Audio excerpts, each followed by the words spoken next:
basjoo, which has come back phenomenally. I thought this was dead. Like about a month ago, this was all that was there. It was just like a brown husk. But now, like, it's alive. And obviously it's got a few pups. But what I'm excited about really is the main growing point actually survived the winter. And that's never happened to me before. So it survived a minus point. It's five a 5 point minus 5.9. I think was the lowest it got in my garden according to the weather station. And yeah, came back. So that's great. So that's kind of proof that, well, they do survive. On top of everything else really, because these guys were out all winter, not a single bit of damage on any of these guys, which is cool. So it's nice to see, you know, things are coming up pretty nice, and I think a lot of the cacti are about to flower. It's so warm in this greenhouse, like I'm sweating already. But yeah, the diosma, really good. Yeah, diosma.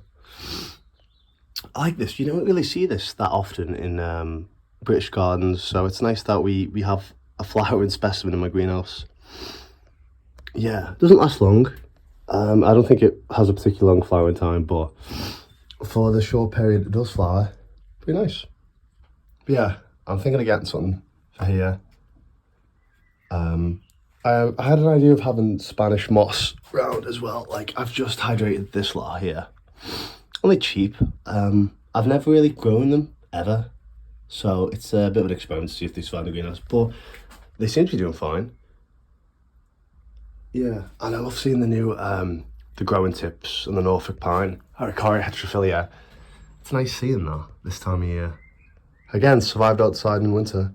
Who would have thought, like, this survived outdoors in northwestern UK, northwestern England. You would never have thought that would have survived. It's literally categorized as a houseplant. I think a lot of people get confused that houseplants can only be houseplants. But no, if you're a zone pusher, well, look at this guy. Thriving. My lemon tree doing exactly what he does best. This greenhouse smells amazing.